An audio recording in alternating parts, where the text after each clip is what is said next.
Thanks for having us here and a pleasure. Good afternoon, everyone. Bhavesh, do you want to say hi before I start? You're on mute, Bhavesh. Sorry, hello everyone. Good evening, everyone. And do you want to say anything? Should I start off? Yeah, so thank you very much. We're proud to associate with Vinculum to bring this first ever omni-channel index. When we say index, it kind of deep dives into 8 different truths, which Venkat will definitely take it in the discussion forward. But what we want to actually bring out is, how prepared is the India omni-channel scenario? Where are the retailers and brands looking at their omni-channel play? And we've kind of done across 5 different areas of omni-channel play, right? From awareness to purchase to discovery, customer service, and loyalty. And hope we'll be able to get deeper insights during this discussion. And over to you, welcome. Thank you, Bhavesh. So good afternoon, everyone again. So it's a privilege to be associated with the Images Group and getting the India Digital Index 2021 out to assess the readiness of omnichannel across brands and retailers. Let me spend a half a minute to look at what is happening in terms of the industry itself. Brands are selling across channels and fulfilling from multiple locations. So if you look at the boxes on the left, we are talking of sell channels. So I'm just setting the context for omnichannel. So if we take a brand can sell on their web store, a brand can sell on marketplaces, a brand can sell on social channels, and a brand can sell on own stores, franchisees, and multi-brand outlets. Historically, omnichannel used to cover only the web stores and the offline stores. Today, it extends to franchisees and it extends to online marketplaces. And marketplaces itself could be global marketplaces like Amazon, eBay. It could be regional ones like Flipkart, Snapdeal, etc., and also category-specific ones like Nykaa. So you're talking of multiple channels coming into play. So there are many challenges that brands and retailers face. Every touch point of a customer purchase is a channel. So we're talking of, you got to rethink the Kotler 4-piece in terms of the omnichannel context. So where should your product be? How do you make it discoverable? So your product has to be available wherever people shop. Every channel has to speak the brand ethos. So it is not as if online, I'm happy with certain revenues coming from online kind of thing. So the brand touches the customer across channels. How do you maintain the brand ethos? How do you make sure product data is consistent? It's not that there is good images on your website and the product page is not updated somewhere else. And the latest images are not there in some channels. How do you make sure that the brand talks to the customer across channels? Should price be consistent?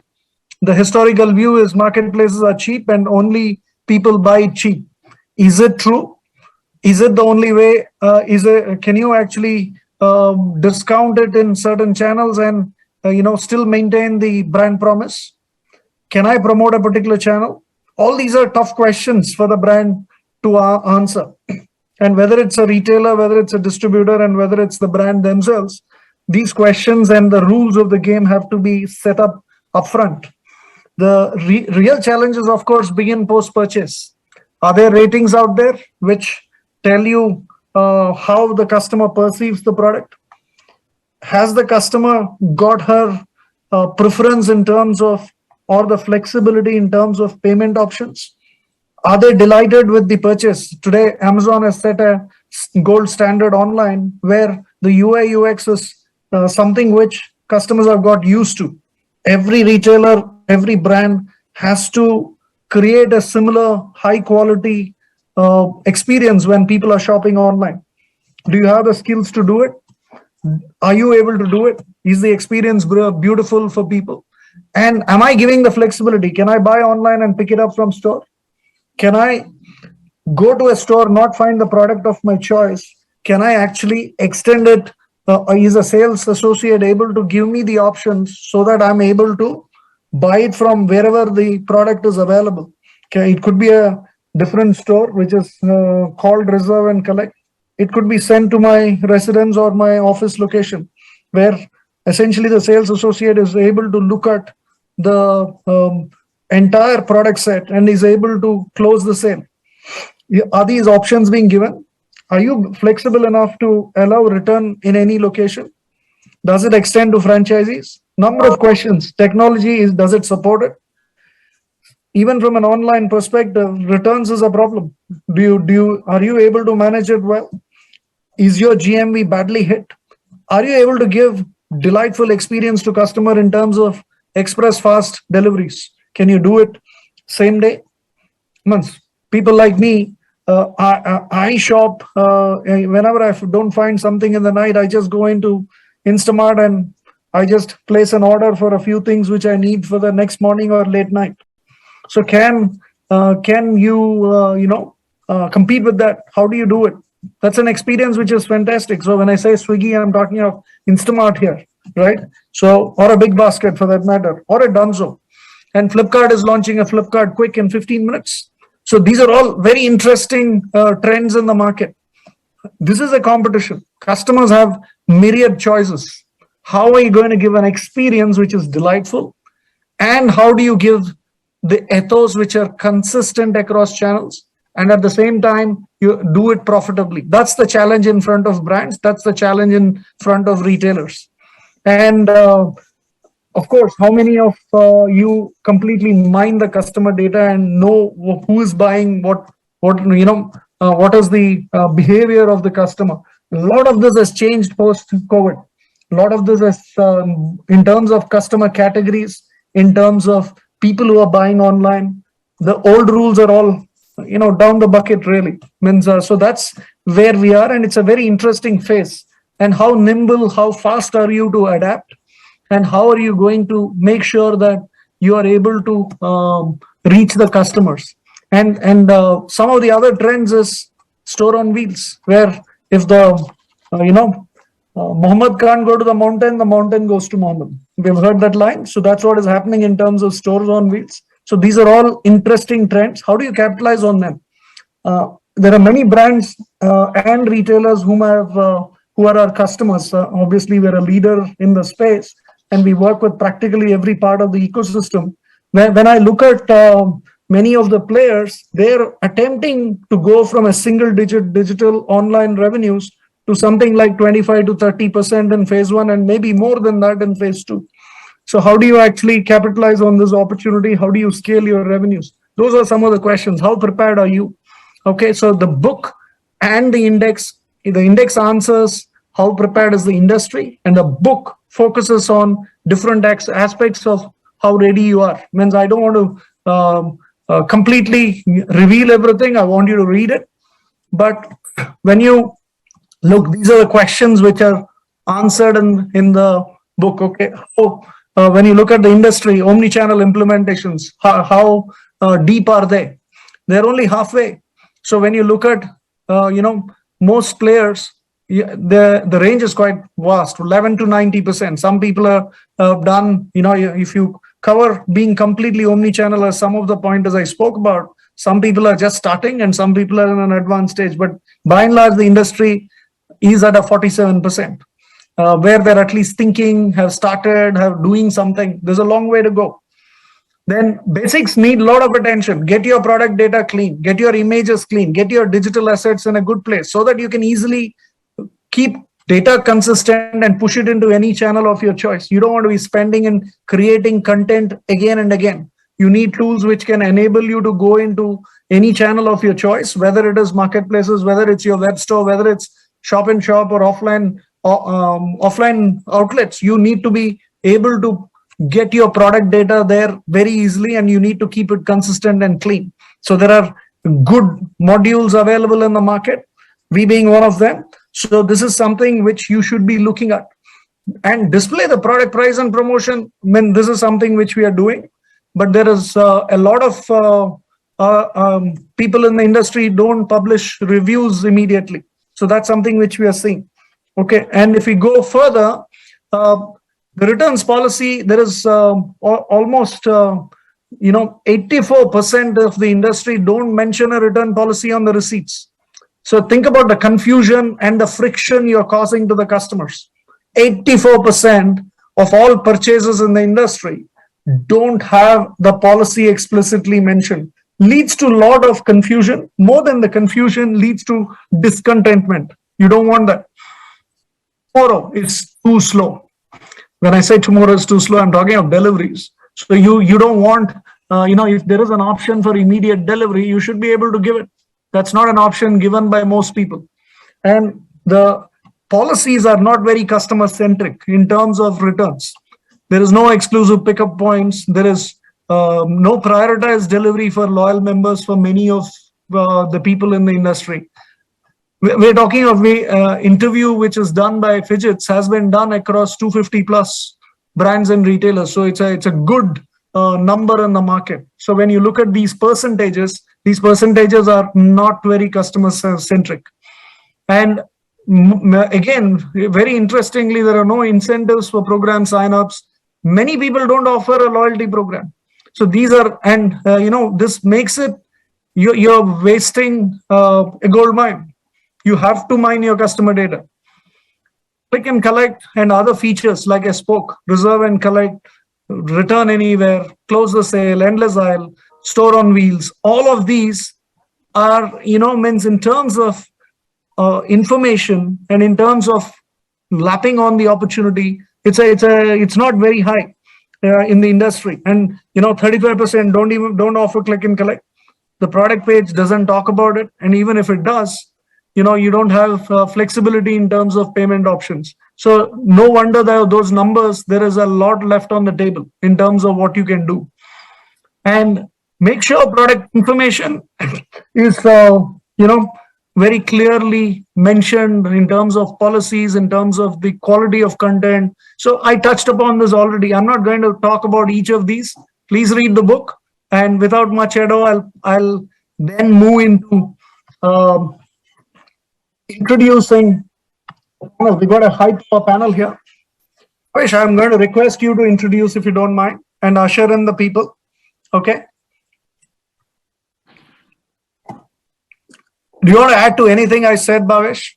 Oh, okay. Sorry. Thank you, Venkat.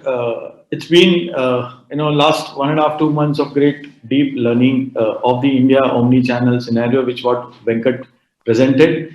This is the first report ever being got in the Indian retail industry.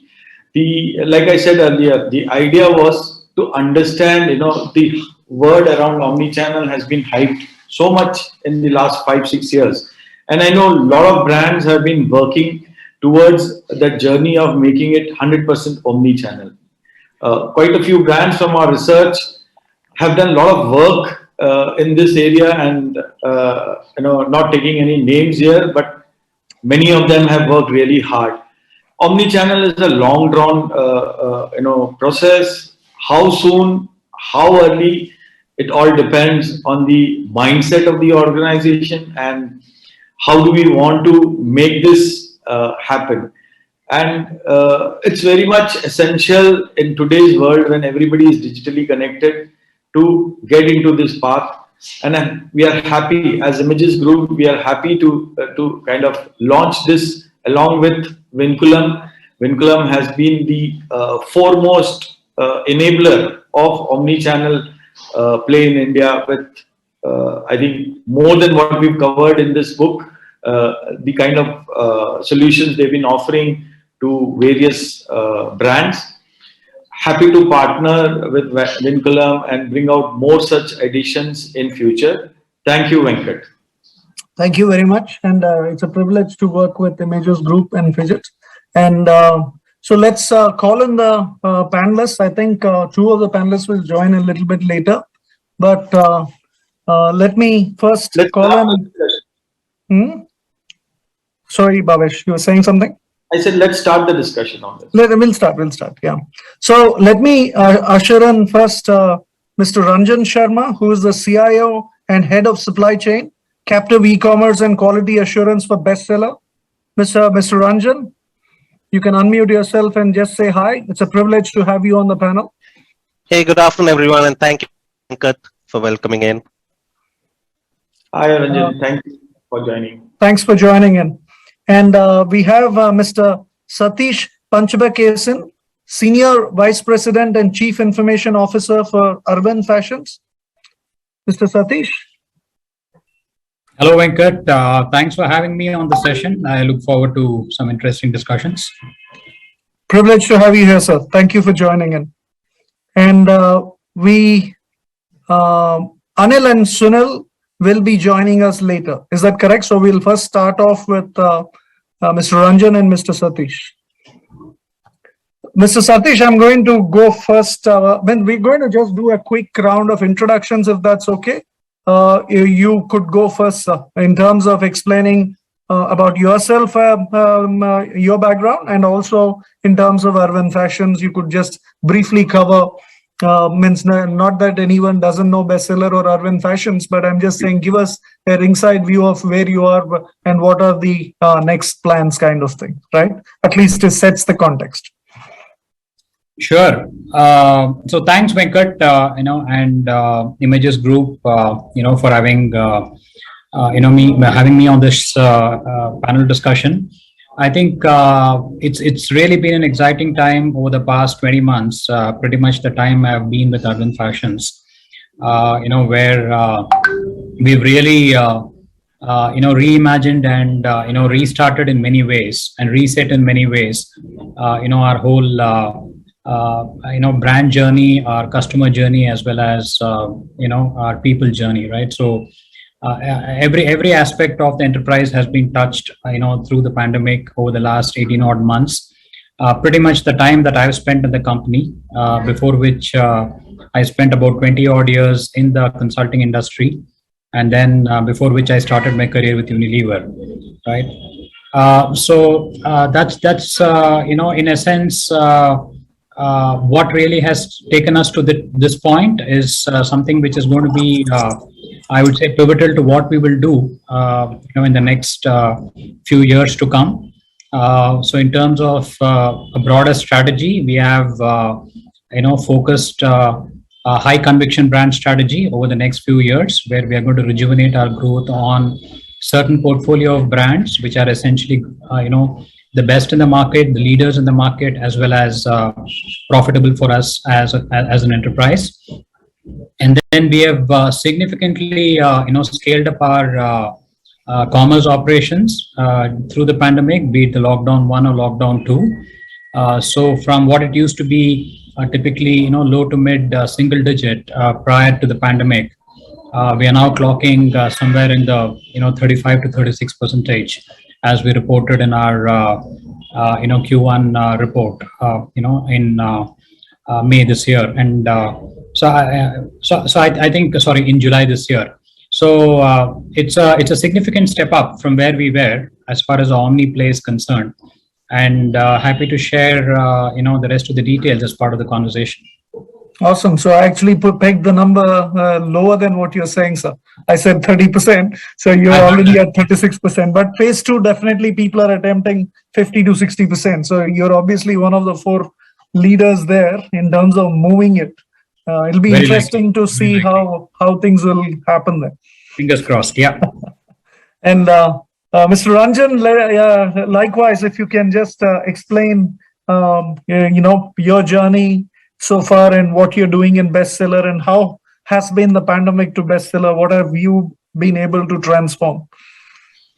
Hey, thanks, Venkat. And I think once again, I wish to say a good afternoon to everyone. And I think it's been a pleasure for me to be back on this panel. And I think I've been on many panels for Images, and really appreciate that they keep getting me back onto their panels, We like to listen to you, sir. That's the point.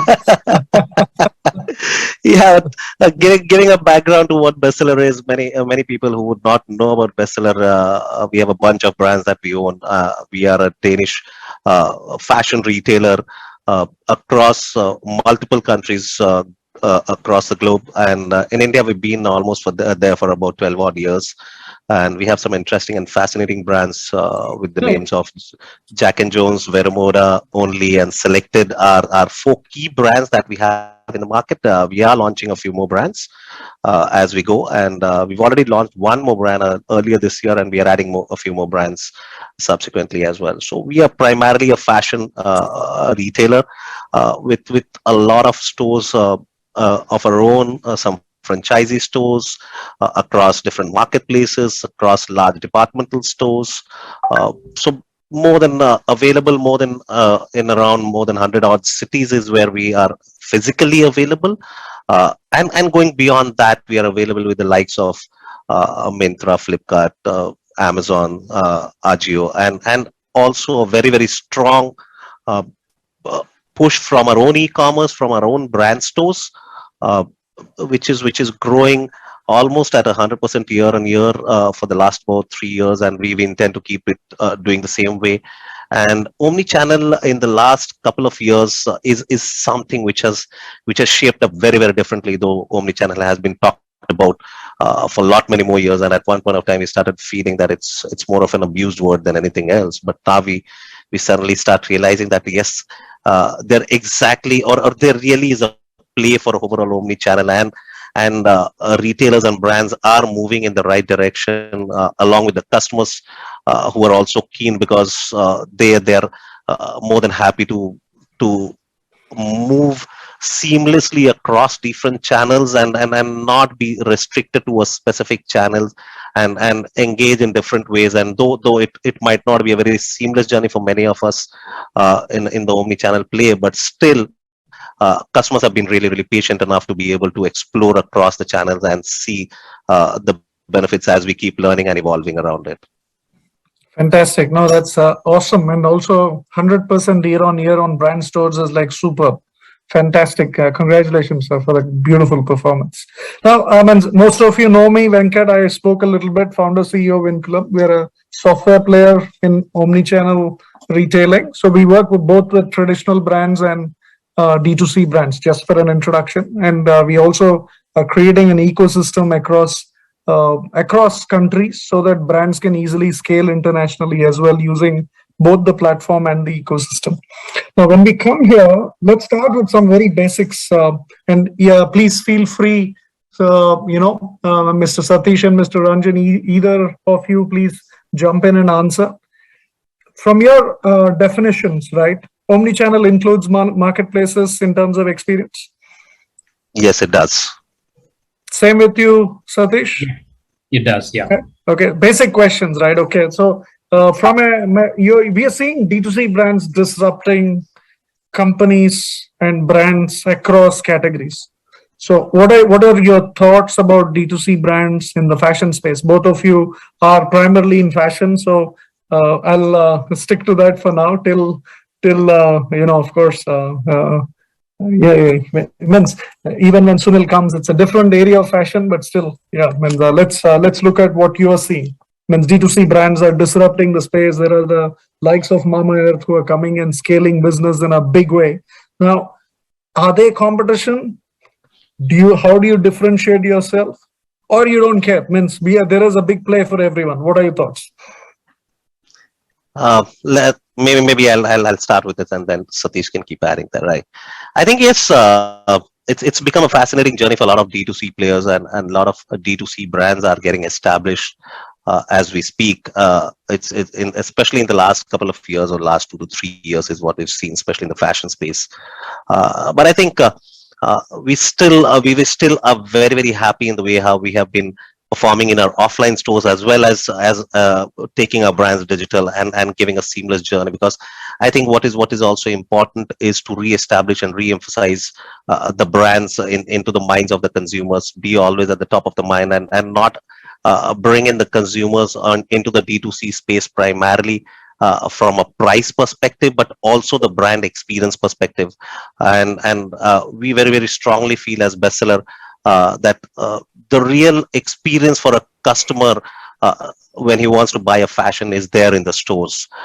No matter what we do, no matter what kind of technologies we bring into the e-commerce space, the experience and the personalization that one gets into a store is at a very, very next level. It's very difficult to meet that same experience, brand experience in an e-commerce space, whether you talk about somebody being able to tailor tailor a collection for you, or be able to guide you in terms of what kind of products will look good on you, help you in terms of taking a decision basis your past purchase behavior, basis whatever you have bought in the past or whatever you have looked from your taste perspective, you being able to try out in the store and be able to figure out how it works. From there on, to be able to carry it back home as soon as you've checked out from that store. E-commerce definitely has some amount of disadvantage, or digital business still has some amount of disadvantage, which is being covered up in many ways. It's not as if that you can't help the customer in the e-commerce journey or in the digital commerce journey. It is being done in some sense and shape and form. But it still does not meet the expectation that is done at a storefront. From a trial perspective, yes, trials can happen. A virtual trial can happen even on a website. But it's still the biggest piece which is still lacking is the moment you place the order, how could you get the product immediately and take it home and wear for a party? That was a big a piece that we still need to keep working upon. Yes, we do deliver in a few hours, but still those few hours are some distance away. So I think obviously that experience is something which is where the customers still aspire for in any part of the globe, and physical retail is not just about going and shopping. It is more of a going together with your family, your friends, for many more things, and as an event rather than just about shopping. So what you're saying is immediate delivery. If you solve, that is when your e-commerce can even compete. So Not really, Venkat. So there are many more things that you need to meet up. How do you bring in that personalized, no matter what technology you bring in, but that personalized experience, a personalized guidance from a person saying, hey, looks good on you. And this is the color that you should wear, or this is a fit that you should wear. This is what you should pair with it. Yes, technology is there. Technology is getting there, or in some shape and form, it's there. Those also needs to be solved. That seamless experience of being able to try it out throughout your journey and be able to carry that product with you when you're going back. I think those are some of the problems that still needs to be solved in an e-commerce space. Okay, no, that's interesting. No, I agree with most of what you said. So in terms of tryouts, in terms of the experience of aided by, in terms of immediate delivery. So yeah, man, let's hear more. Let's hear from Satish what he feels. Do you want to add anything to what we heard just now? I think if you look at fashion and apparels, what the Omni used to play as potentially yet another channel where it's an outcome of a markdown strategy or a pricing strategy that you actually use it as a medium to distribute and make up for some of the true ups and inventory true ups and kind of level out and load balance the inventory. I think that used to be the mindset typically, right? Even I would say for a good part of pre-pandemic and probably even through the pandemic. But I think now brands are getting more and more recognized for being an online only product, right? I think it started with electronics, it started with mobile phones, it started with a lot of exclusives that came out of primarily in the mobile phone space. But I think that mindset is soon shifting into fashion and apparel as well. and it's being branded, it's being sold that way, right, as a kind of a strategic marketing unit, which will not be available elsewhere. It will just be available on this site, right, and nowhere else, right? I think in this direction, if you look at Arvind, Flipkart, for instance, invested close to about 270 crores last year to get exclusive marketing rights on our Flying Machine brand, right? So that's actually one example of the fact that as an industry, as an organization, how we are kind of leading the way to to look at fashion as not a markdown opportunity for a omni play, but actually for a pure play opportunity in omni, right? So that's point number one. Now, point number two is fashion is typically very seasonal in nature, right? Very so we have broadly two broad ranges, right? So you have the core, which pretty much runs through the year, and then you have the fashion, which runs through seasons, right?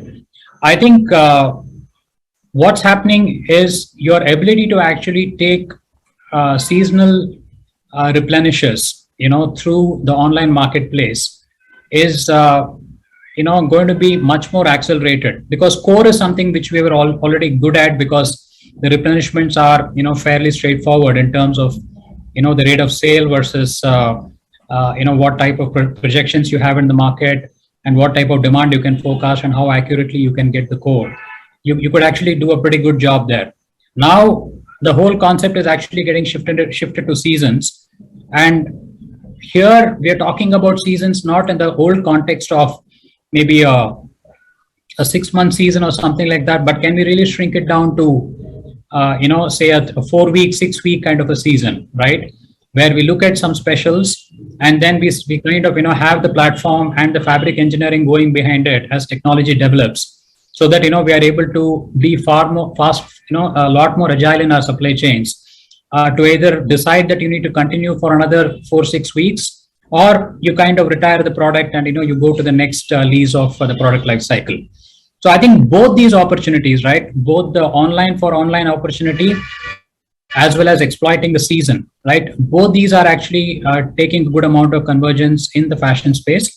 And I think some of the directions that we've worked as an organization, also allude to that. And, the Flipkart investment being, one of the big ones. Brilliant. No, that's fascinating to hear. And so would you say brands should launch special D2C brands separately, or should they have a hybrid model for their existing brands? What is your view on that? It's a question which a lot of the houses are grappling about. Practically every customer of mine is asking that question. Should I launch a separate brand for online and do it pure D2C, or should I do a hybrid? Certain ranges on a D2C basis and certain ranges through my stores, and certain ranges through online. What is your thoughts on that? You want me to go ahead, Ranjan? Yeah. Please. It's a logical continuation to your answer. I think, as I mentioned, for something like a core, right? For instance, a white shirt or a blue stripe, pinstripe shirt, or a kind of a polka dot t-shirt, or or a standard denim. I think which is pretty much part of a core franchise, right? We wouldn't make too much of a differentiation, but for some parity with respect to the freshness of the product, so on and so forth, which is what you will get to see, online. But when it comes to, I'm not saying we don't sell. Basically, we don't want to discount online either, right? I think that's not what our brands represent, because these are pretty international brands, with a lot of value proposition. Pricing will be consistent across channels. The pricing will be consistent across channels, yeah. But as far as the fashion is concerned, right? This is where we have a lot of I mean, for instance, we have the IPL going on now, right? Who knew that this IPL is actually going to be broken into 2 halves, right? The May version and the September or the October version, right? So this is be having this all through the year now. we seem to be having IPL throughout the year, right? So how do you, I mean, so this is actually a great marketing opportunity for us to see, what are those kind of, products which will actually resonate, even in a short span of 4 to 6 weeks. And then, I can actually revisit the whole thing when the version 2 or version 3 happens, right? So I think, it's, there is, to be honest, Venkat, there is no, I mean, I'm not a merchandiser first, so I will not have the most clinical answer, but I can actually give you a more systemic answer, right? Because being part of technology and being part of function which needs to support sourcing and which needs to support a whole lot of distribution and content around catalogs and stuff like that. I would say that I would rather gear my entire engineering and technology around ensuring that we are able to deliver to those type of agilities, given that directionally we want to get into a replenish and a kill kind of a style code cycle, really shrink the half life of a product cycle to literally half or quarter of where they were, and then how much of technology can actually help, starting from a yarn to fabric to platforming of those, all the way to the distribution, right? I think that's where directionally we're kind of looking at various options, moving into technologies which are fairly headless, so that we don't have one single value chain contained by one aspect of the system or a process, which is kind of choking the all the allied systems, and and then overall productivity and life cycle kind of gets dragged beyond what we have to respond to business from a technology perspective. So I think these are definitely art of the possible. I think one is preparing the process capability, the system capability, which is where a lot of focus is. I think once we have that platform ready, I think it's an opera that we can perform, right, in whichever way we want. Just on a point, so that the audience doesn't get mixed up, you used the word headless. Can you explain what is headless for everybody? Oh, sure. I think when I say headless, it's basically not a monolithic ERP, right, which kind of does a. Thank you, Satish. I know the answer. Yeah, I was just trying to make sure that people were here, because what you said was so interesting. But yeah, some of these words not everybody picks up, right? So, do you want to add anything to that, Ranjan, in terms of just that question? Do you think brands will go with separate products for online only products, or would you adopt hybrid business models, or you think it'll all emerge into across channels and across business models? So I think it's always going to remain a hybrid, which is where from my perspective, or the way how we work today as different brands, we work more in a hybrid fashion, where there could be certain ranges that we might be introducing in certain channels, which could be very, very specific to those channels. We might also end up introducing a few brands which could be for some specific channels. Nothing stops us from doing it if there is a business opportunity which exists. But I think overall, what will happen is, or the way how it is all evolving towards is, it could also be that we could be testing out the market in certain channels with certain product ranges, certain product categories, certain product trends that we might be spotting very early, trying it out in a market and then taking it to the mass scale. That could be one possibility. It could also be about being able to create a model where you are able to launch a brand for a specific channel, which might not be really a part of your value chain or your value proposition, where you would want to take it.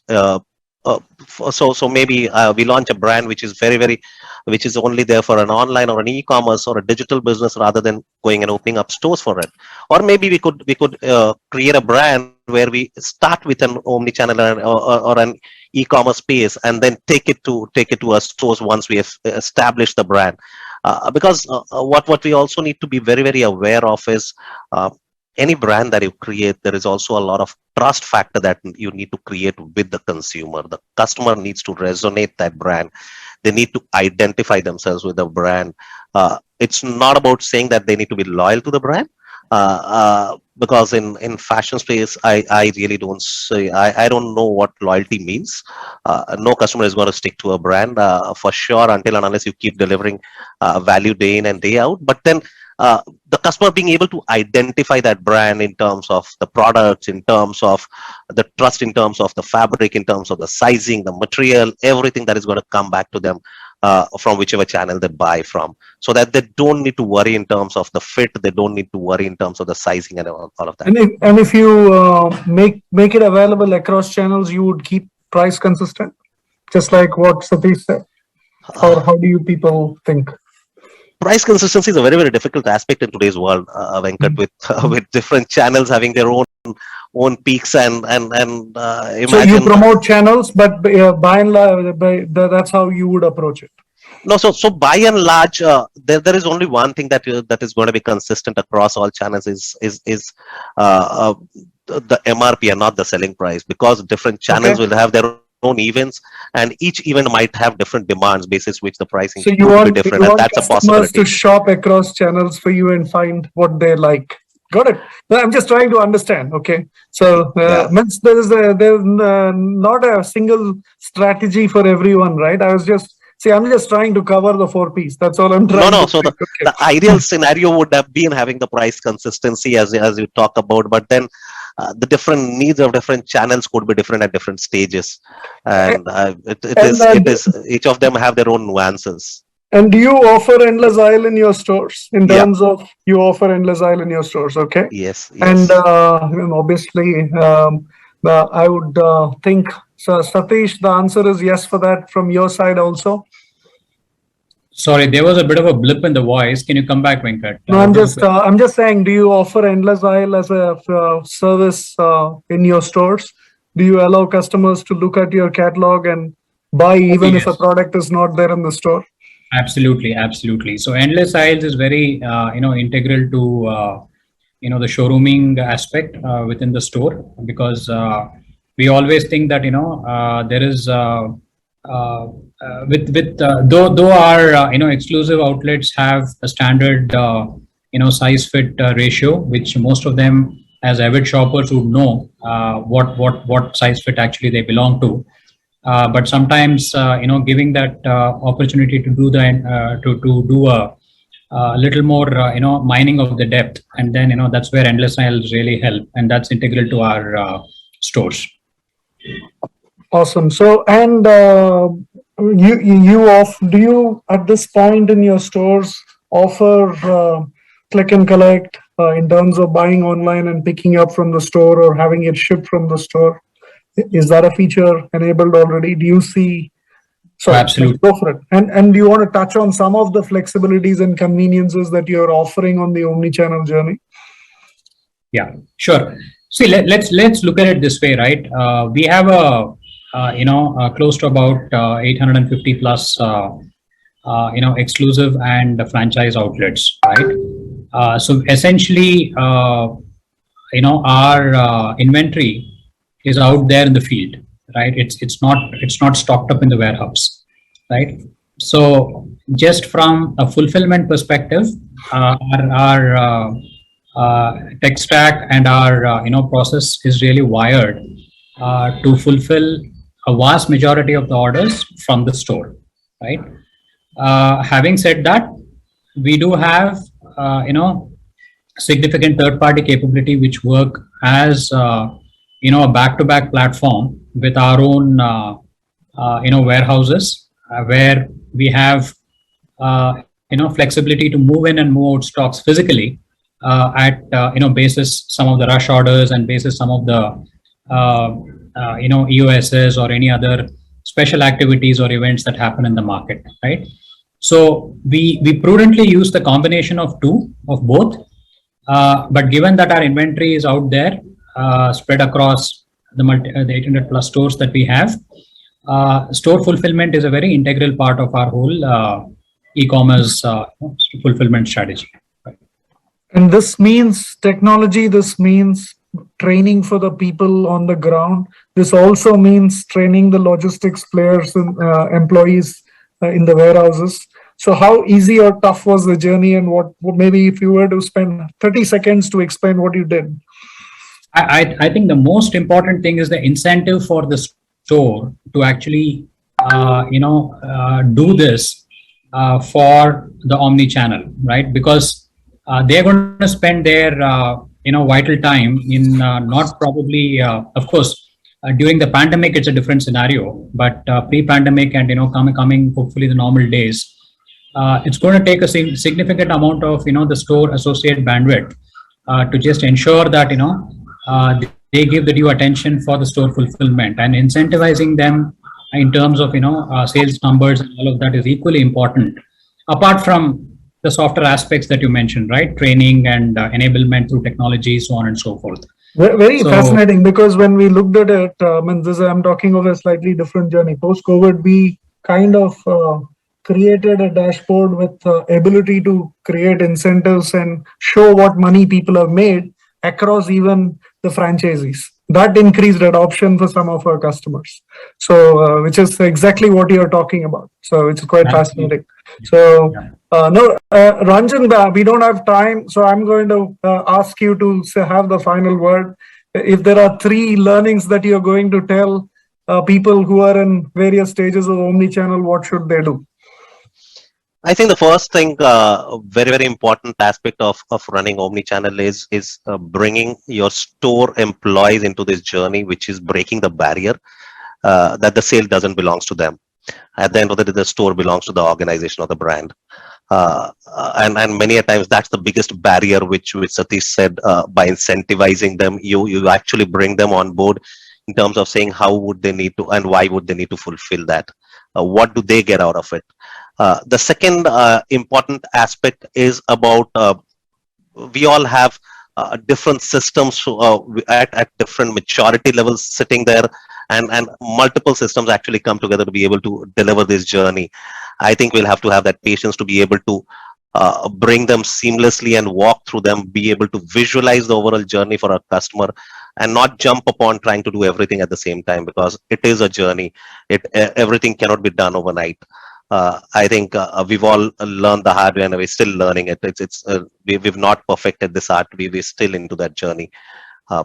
And the third important aspect is the whole of the content and the catalog management. That's the biggest task. The speed at which you will be able to list your products, be able to catalog, and the kind of content that you will be able to create.